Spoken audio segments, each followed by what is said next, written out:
دادگاه مخصوص بین نویوی در شهر اوستانا پایتخت قزاقستان روز 13 ماه سال 2024 وزیر سابق اقتصاد این کشور قوندیق بیشیمبایف را با جرم عذاب و عقوبت و قتل بیرحمانه همسرش سلطنت نوکینووا به 24 سال زندان محکوم کرد. دادگاه خویشاوند بیشیمبایف بختجان بایجانوویچ را نیز 4 سال زندان داد. بر اساس حکم دادگاه بایجانوف به حیث مدیر طلبخانه‌ای که سلطنت را در آنجا کشتند به کارمندانش امر داده است که به بیشیمبایف برای پوشانیدن ایز این جنایت مدهش کمک رسانند. دادرس آیجان قلیبایووا با تاکید اینکه حکم نهایی را هیئت منصفه یا سود پریسیاژنیخ برآورده است آن را چنین قرائت کرد: بیشیمبایف حکمش را در مبحث نظام امنیتیش از سخت ادا خواهد کرد. بایجانوف 4 سال حکمش را در مبحث نظام امنیتیش میانه ادا خواهد کرد. بیشیمبایف و بایجانوف بعد به دستشان گرفتن نسخه حکم حق دارند در دوام 5 روز از آن شکایت برند. عیبدار کننده دولتی آیجان آیماگانوف گفت بیشیمبایف تنها سال 2040 میتواند برای آزادی پیش از مهلت درخواست بدهد، ولی اون وقت هم تنها در صورت روزگی طرف جبر دیده میتواند به آزادی امید بندد. بیشیمبایف در پاسخ به سوال دادرس در مورد اینکه آیا راجع به حکم دادگاه سوال دارد یا نه گفت سوالی ندارد، ولی ادوکات‌های او بعداً گفتند که از حکم راضی نیستند. به فرق از بیشیمبایف، خویشاوند او بختجان بایجانوف در پاسخ به عین سوال دادرس از وی پرسید که برای چی به من 4 سال دادید. او افزود که آدم بیگانه را شناندید. طرف جبر دیده برعکس از حکم اظهار قناعت کرده است. هایدبک امونگلدی برادر سلطنت نوکینووا گفت این عملاً مثل حبس عمر بوده است. او تاکید کرد که 24 سال پس وقتی بیشیمبایف به آزادی میبراید سنش الکی به 68 میرسد.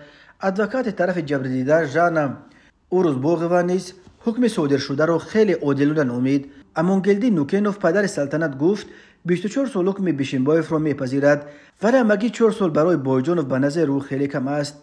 پرونده قتل سلطنت نوکینووا از طرف شفرش یک زمان منصبدار بلندپایش یکی از پرسر و صداترین پرونده های وقت‌های آخر در قزاقستان بود و در جریان مرافعه که 27 مارس سال 2024 آغاز یافت توسط سامانه دادگاه عالی این کشور به طور مستقیم نمایش داده میشد.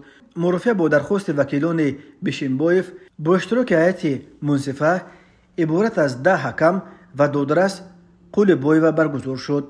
شام 9 نوامبر سال 2023 طبیبانی که به طلبخانه باو در شهر اوستانا دعوت شده بودند مرگ سلطنت نوکینووا 31 ساله را سند کردند. در سر رو و بدن او آثار زیاد ضرب و لط دیده میشد. خود همان روز پلیس با اتهام قتل این جوان زن شوهر 44 ساله او قوندیق بیشیمبایف را بازداشت کردند.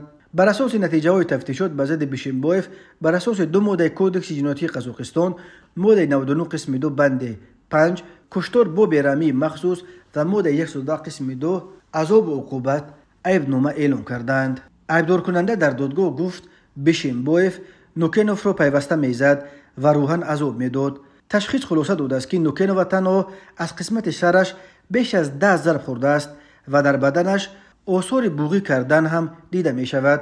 تشخیص به خلاصه آمد که سلطنت نوکینووا با عذاب و زیر عقوبت زیاد جان داده است. قوندیق بیشیمبایف 11 اپریل سال 1980 در شهر قزل‌ارده به دنیا آمده است. پدر او ولیخان بیشیمبایف عالم شناخته و اکادمیک است. قوندیق بیشیمبایف با وجود سن جوانش در منصب‌های بلند کار کرده، از جمله سال 2011-2013 معاون رهبر بنیاد سمارک خزینه و سالهای 2013-2016 رهبر باز یک بنیاد پرزیدنتی بیتریک بود. بیشیمبایف سال 2016 در طول 7 ماه از مای تا دکامبر وزیر اقتصاد قزاقستان هم بود.